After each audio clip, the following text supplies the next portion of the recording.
Ciao ragazzi, bentornati su Landau Gaming. Io sono Landau e oggi iniziamo una nuova serie che è un po' particolare in realtà. Si tratta di un gioco che è uscito oggi, che stavo aspettando da un po' di tempo. Aspettate che abbasso magari un pochino il volume perché è un po' altino. In cui praticamente, che si chiama ovviamente Lush Foil Photography Sim, in cui stimuliamo l'attività di fotografi naturalistici. La fotografia fa parte del mio background, io sono per diverso tempo ho fatto il fotografo di, sia, di, sia di paesaggi, però più anche mi sono occupato di ritrattistica, però in questo caso questo gioco si occupa praticamente di gestire la fotografia paesaggistica. Lo aspettavo da un po' di tempo perché ne parlano un gran bene e praticamente ci mette in grado di poter sfruttare le nostre magari qualità d'occhio e fotografiche rispetto a eh, alcuni scenari. Dovrebbero esserci anche dei, degli obiettivi da raggiungere, probabilmente poi non sarà soddisfacente come gioco per chi comunque ha l'abitudine di fotografare nella realtà con delle reflex, però vediamo. Mi sono un po' digiuno da un po' di tempo perché non sto fotografando da un po' di tempo, da quando c'è stato il Covid in particolare, sono un po' uscito un po' dal giro perché avevo tutto il mio giro di collaborazioni con modelli, eccetera, però e si è un po' fermato tutto per quel baraccone del Covid. E quindi diciamo che questo potrebbe essere un modo anche per ricominciare a fare questa attività. Vediamo di cosa ci possiamo aspettare. Allora, quindi qua siamo in uno scenario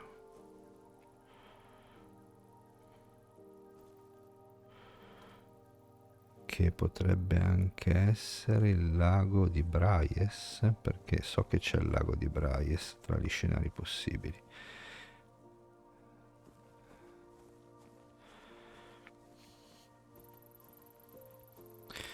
Sembra un po' alta la visuale del lago di Braies. Io sono stato in dei sentieri attorno al lago di Braies molto bassi, magari questi sono quelli un po' più alti. Ecco, qua abbiamo trovato una fotocamera, direi.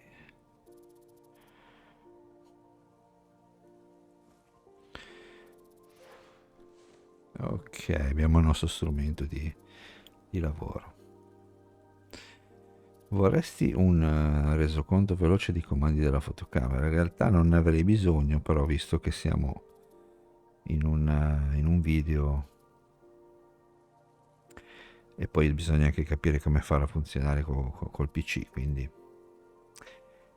allora aumenta e riduci lo zoom con la rotella di scorrimento, che non è proprio così che nella fotocamera, perché di solito nella fotocamera hai la rotella dello zoom, però va bene, ci può anche stare.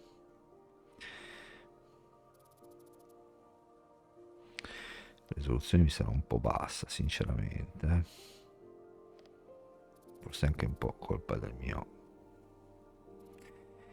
Allora, premi CTRL sinistro per alternare ritratto e paesaggio. Quindi CTRL sinistro. Ok, quindi per girare praticamente la fotocamera. Che non è propriamente... Non è che non li ho mai chiamati ritratto e paesaggio, perché in realtà puoi fare anche un paesaggio in questo modo. Se la composizione della foto lo richiede.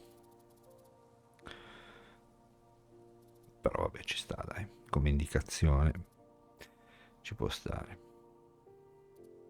Usa il mouse mentre premi E per regolare l'angolazione, quindi praticamente mi farà ruotare, ecco, mi farà ruotare. Ecco, qua si può essere un po' più creativi per creare anche un po' il movimento della foto. Quando molli la E ritorna immediatamente al, al dritto.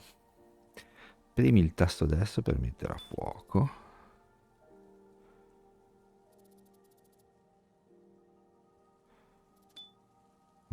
Non capisco. Allora, se voglio mettere a fuoco, questo qua è lo zoom. Usa i tasti freccia per regolare le impostazioni della fotocamera. Ok. Quindi qua abbiamo priorità di diaframmi. Infatti è l'ago di Bryce. Però scusami, adesso sto premendo il tasto freccia e mi fa avanti e indietro. Quindi qual è la differenza? No, ma io non voglio cambiare il paesaggio. Allora, ecco là è la famosa palafitta da dove si parte praticamente con le barche, che in realtà è anche un tipo un bar ristorante, credo. Quando ci sono andato non sono neanche potuto entrarci perché stavano girando un episodio di, non so se è Don Matteo, no, non è Don Matteo, è comunque quella serie con Terence Hill e non ci sono potuto accedere. Quindi andando di qua dovremmo arrivarci. E praticamente dove si arriva dal posteggio, sai, si arriva direttamente in quella parte lì, se non ricordo male. È un posto molto bello questo, bisogna andarci magari in momenti. Ecco, forse questo è il sentiero basso che ho sempre fatto io. Infatti. Bisogna andarci in momenti non troppo troppo turistici perché c'è un inferno qua, è un posto bellissimo ma è ultra visitato, quindi diciamo che non è proprio il massimo con tanta gente. Allora, mi ricordo molto bene queste acque cristalline, mi ricordo che una cosa che anche da padrona è molto particolare sono le varie barche che ci sono nel lago, che sono molto scenografiche. Ecco, qua mi ricordo che non potevamo accedere, anche qua in questo caso non si può accedere, non so perché. Allora, ecco, per regolare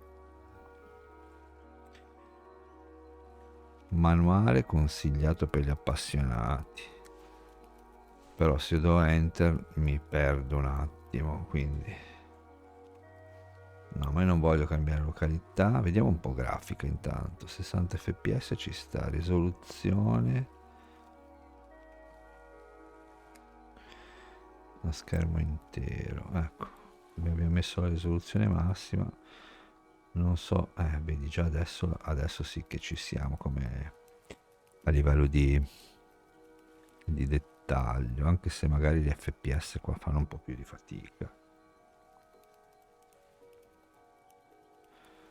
Cerchiamo un attimo di capire. Foto.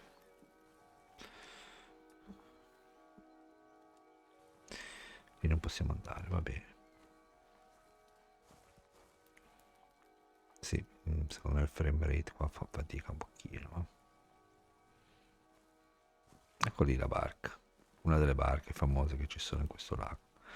Di solito sono molte le barche e ci fanno anche da un tipo ponte, puoi camminarci all'interno, nel pieno di gente che si fa le foto con queste barche qua sopra o sotto. Un po' sporchina qua l'acquetta, eh? Non me la ricordavo così, sinceramente. È molto bello, è quello che è lo sfondo, che si vede questo monte qua, che fa parte delle Dolomiti, perché siamo in pieno Alto Adige qua.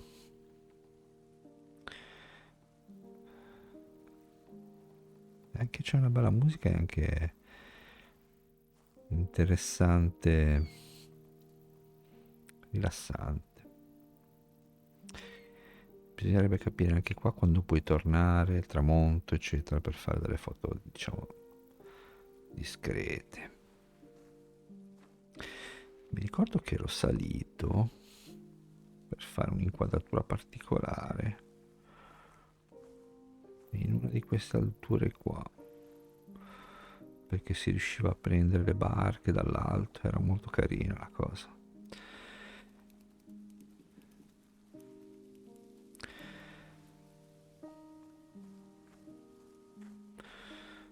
Ok,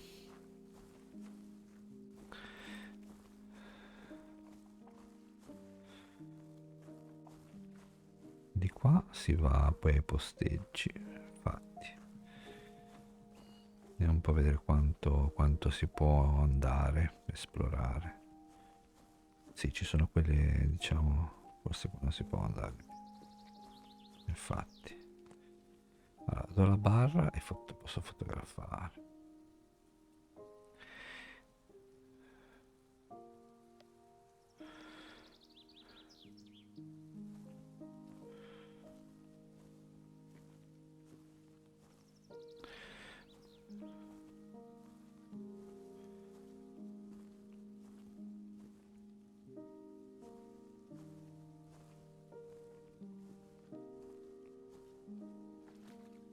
Siamo entrati in acqua. Allora.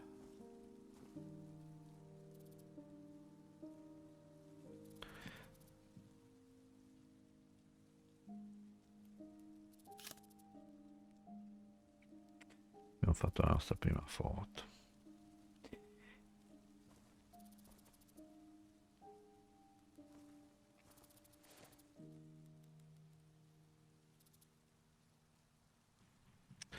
Sì, molto riflessivo come gioco.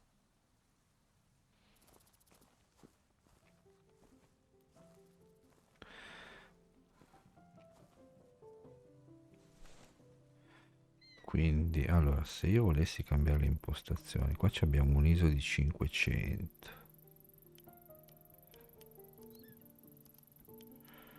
Ah, ok, basta andare su e giù. Diciamo che mi piace fotografare in priorità di diaframmi perché in questo modo io decido il diaframma e poi la macchina fa il resto, perché in realtà dovresti regolare tre, le tre diciamo caratteristiche. No, ora non mi viene in mente il termine. Comunque dovresti regolare i tempi. Allora rimettiamo in manuale. Dovresti regolare i tempi, diciamo l'F, quindi l'apertura dell'obiettivo, e l'ISO. E come funziona la fotografia manuale? Praticamente tu devi regolare queste tre cose, questi tre aspetti qua, e far venire la macchina e far venire la fotografia esposta correttamente. Vedete che se io adesso allungo i tempi di scatto, la macchina va, la foto viene sovra o sottoesposta. Però io potrei comunque decidere di fare la, la foto,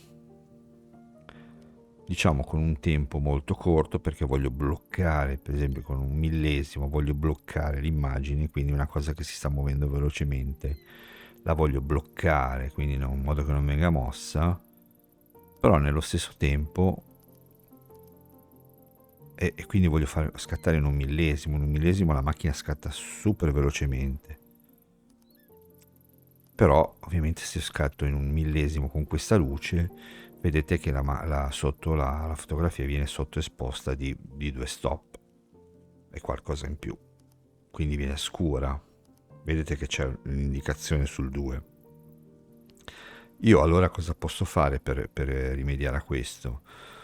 Posso modificare le altre due le altre due c'ho un vuoto, non mi viene in mente come si chiamano, le altre due caratteristiche, ora non è caratteristiche, le altre due impostazioni, ecco, impostazioni della macchina, e quindi posso dire, ok, io scatto con un tempo molto veloce, però cosa faccio? Apro anche molto l'obiettivo. Se io lo chiudo, viene ancora più scura. Se apro, questo qua è un obiettivo che ha una focale, ha un F massimo, quindi un'apertura massima di 1.2, che è un obiettivo discretamente luminoso, sinceramente.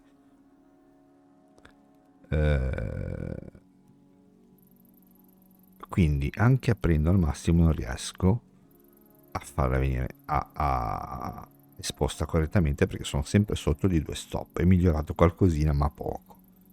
Allora cosa posso fare? Aumento l'ISO.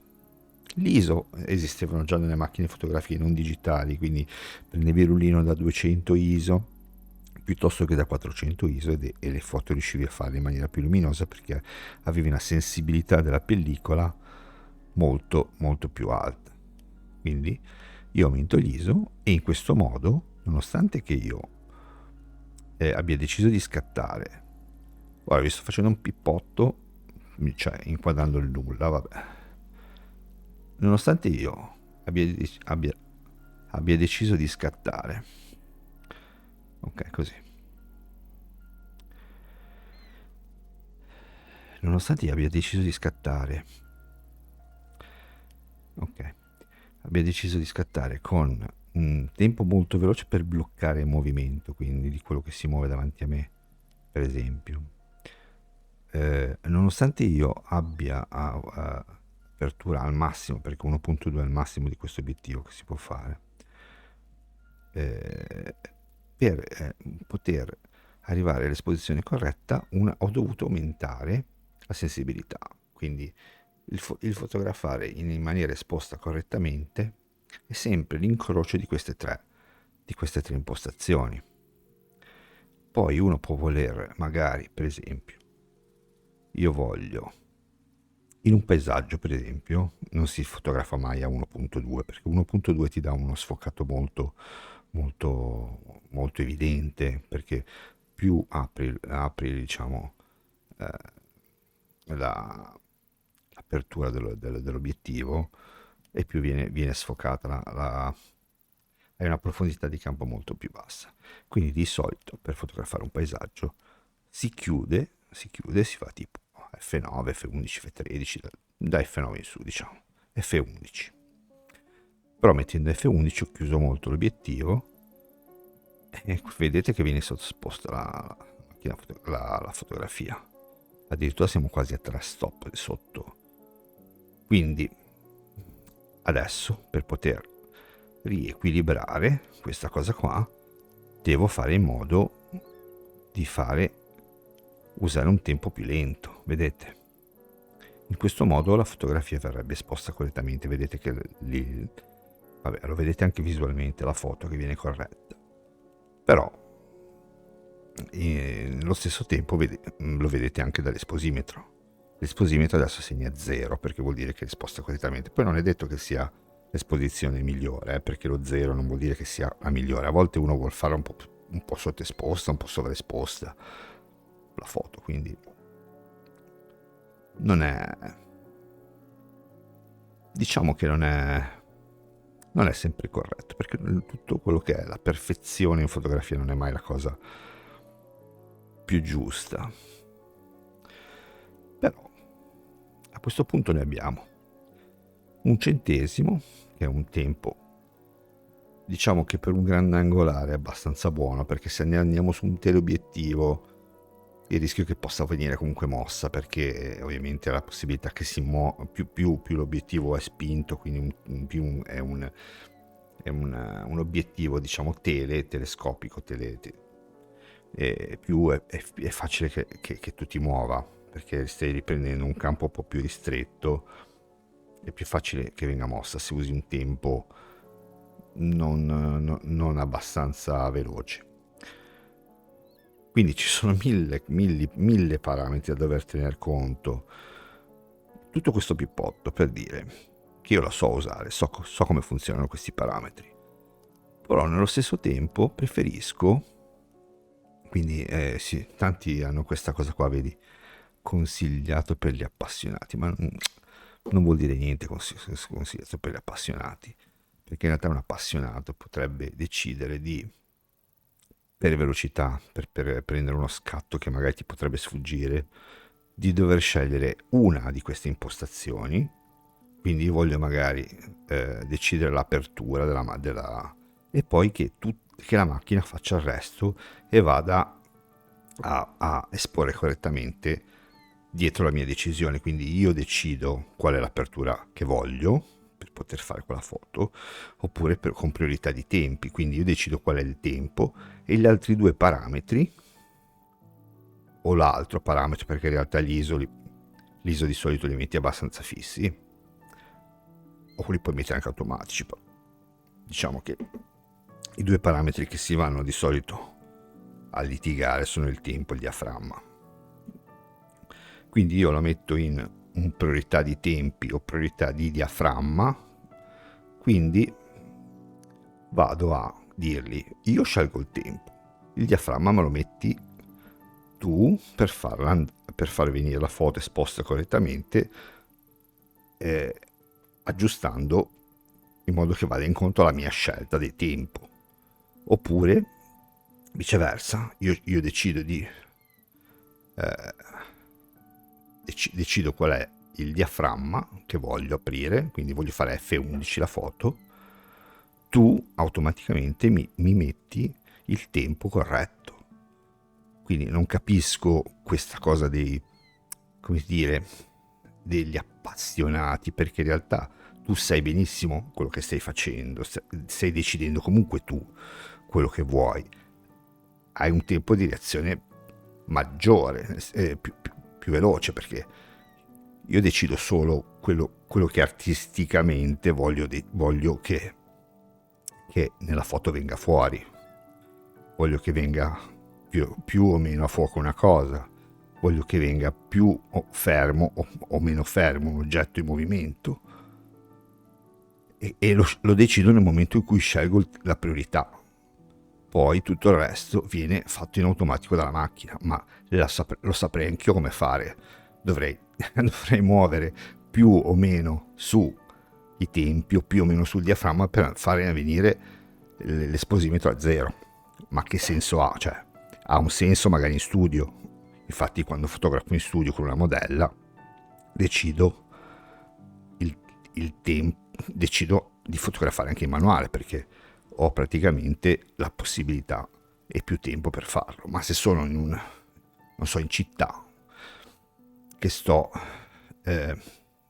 fotografando della street, quindi devo fotografare la gente che si muove, cosa succede in città, capite bene che il manuale è molto più difficile, ma molto più difficile, non difficile perché devi essere più bravo, è molto più complicato, e poi perderti dei momenti magari di una scena che succede, perché aspetta, però regola questo, regola quello. Questa è la mia opinione, ovviamente so che tanti sono, come dire, dei fanatici su questa cosa qua del manuale, e loro sono fotografi solo se fotografano il manuale. Per me non è così, per me non è così, e va bene, più o meno vi ho spiegato il perché io la intendo così la fotografia. Quindi torniamo a noi. Mi sono un po' accalorato perché ho avuto diverse discussioni con i miei amici fotografi su questa cosa. Allora, a questo punto, quindi abbiamo capito che io ora vorrei fotografare in priorità di diaframmi, ovvero il tempo infatti non me lo fa regolare, mi fa regolare solo il diaframma. Io il diaframma metto 11 e lui mi mette, vedete, io muovo il diaframma, lui cambia i tempi da solo per mantenere sempre a zero, vedete, l'ISO per la fotografia paesaggistica di solito si fotografa anche con cavalletto, quindi l'ISO è abbastanza Mannaggia, l'ISO è abbastanza ininfluente, però lo mettiamo al minimo, ISO 100, perché è quello che sgrana di meno, quello che ti dà una qualità un po' più... Oh, c'è anche l'ISO 50, perché no? Flash non ci interessa. Il flash, ragazzi, magari in uno dei prossimi episodi ci facciamo una puntata sul flash, perché la gente pensa, la maggior parte delle persone che fotografano in maniera amatoriale pensano che col flash si illumina la luna. In realtà no, il flash ha una portata che di solito è molto bassa e serve per fotografare le cose vicino a noi. Se noi fotografiamo un paesaggio, il flash non serve a niente, anzi va a ingannare le impostazioni della fotocamera, e spesso e volentieri ti vengono delle foto sbagliate, perché la macchina fotografica pensa che tu stai gestendo bene, stai illuminando qualcosa, e quindi tiene delle impostazioni diverse di quelle che dovrebbero essere.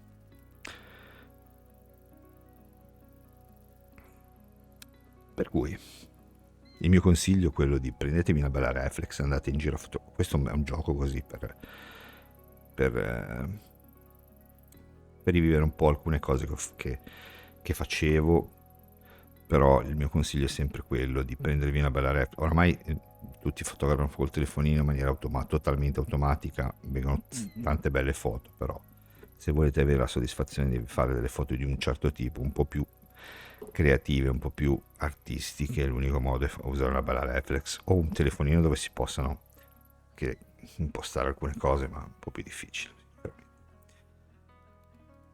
Oramai tutto automatizzato, però automatizzato senza sapere cosa si fa. Non è il discorso che facevo prima, cioè tu punti e clicchi e fine, non hai scelte creative. Sì, posso... Com'è che mi aveva detto prima di fare? Devo tenere premuto un qualche dai. No. Dai. Sì, posso magari giocarmi qualcosa in composizione. Certo, se uno ha un buon occhio nella composizione, anche con un telefonino si possono fare delle cose carine. Io per questo primo episodio, oltre ad aver rifatto il pippone su alcune cose, quello che vi posso dire: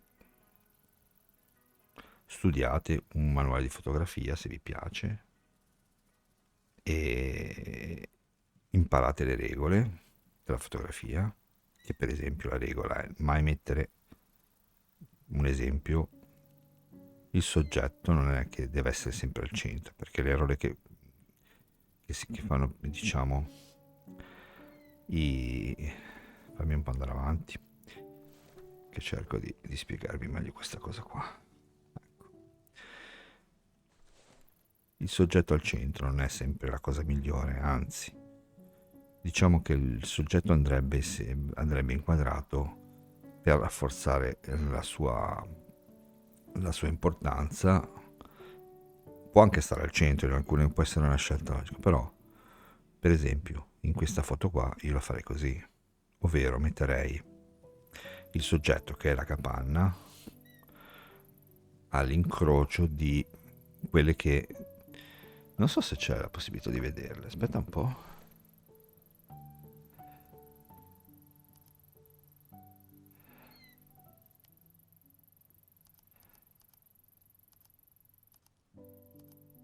Cos'è questo? Filtri. Questo non so cosa sia.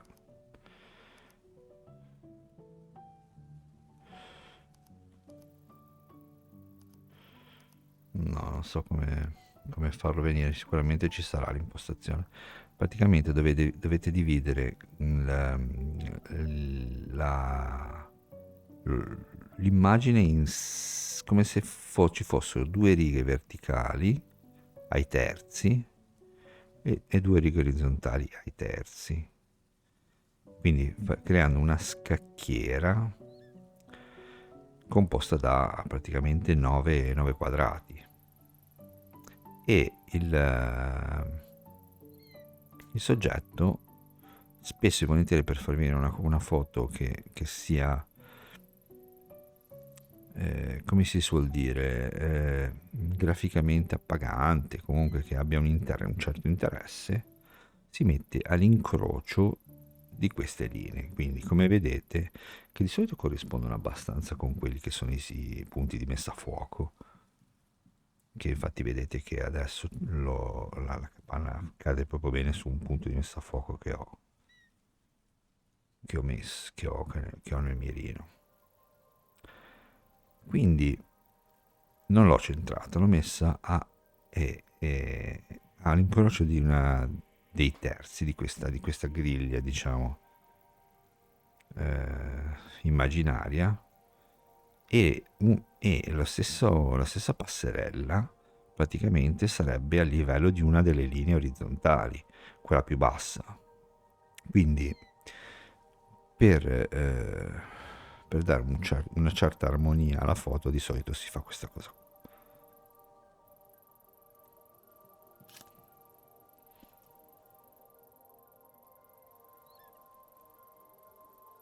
Vediamoci un po' il nostro paesaggio, che potrebbe anche essere così, per esempio. Quindi non sempre mettere il soggetto al centro così viene una bella foto. Cioè, guardate bene la differenza. Da questa foto, che in questo caso su un paesaggio non mi dice niente, a questa foto. Capite che il soggetto, che è la capanna, la palafitta, diventa molto più interessante in questo modo.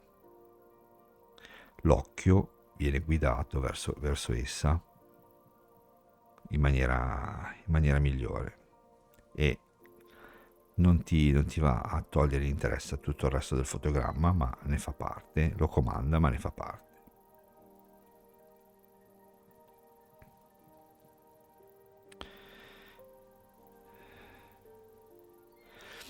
Va bene ragazzi, io, se le premesse sono queste, cioè che ci siamo stati qua mezz'ora solo per farvi vedere 2 o 3 cosine, questo gioco qua, anche se dovrò capire come funziona, gli obiettivi eccetera, però mi piace più anche la possibilità di poter condividere quel poco che so di fotografia con voi e spiegarvi magari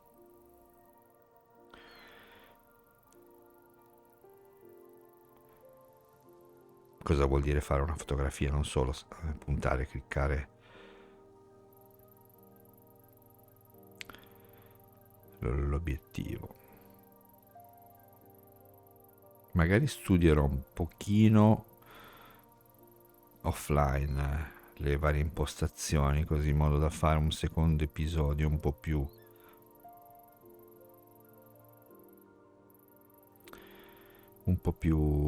informato su quello che è il meccanismo del gioco, in modo da poter unire sia la mia conoscenza di fotografia che quello che è il gioco, e quindi unire la divulgazione di quello della mia passione con la gestione appunto di questo gioco. Fatemi sapere se una serie così vi può interessare. Io comunque la farò, perché i miei video li faccio comunque per mia passione. Non ho follower, non ho ritorni di nessun tipo, li faccio perché mi piace di solito videogiocare, e mi piace farlo magari condividendo. In questo caso è una doppia passione, che è il videogioco e la fotografia, che si uniscono, quindi qualunque cosa faccio, comunque lo faccio per me. Poi se a voi vi fa piacere vederlo, ne sarò felice, perché soprattutto in questo caso cerco di passare comunque quelle poche cose che so, e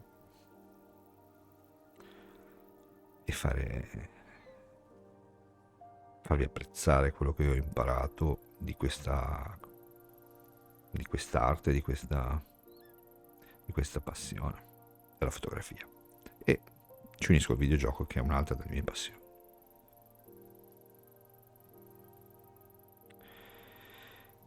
Va bene ragazzi, mi raccomando lasciate 1000 like,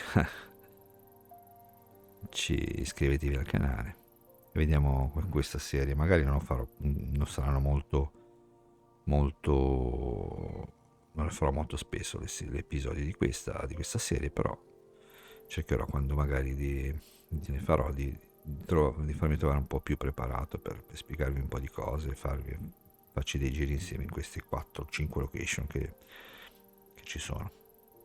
Va bene, dai. Grazie a tutti per essere stati con me. Ci vediamo alla prossima. E buona luce. Ciao.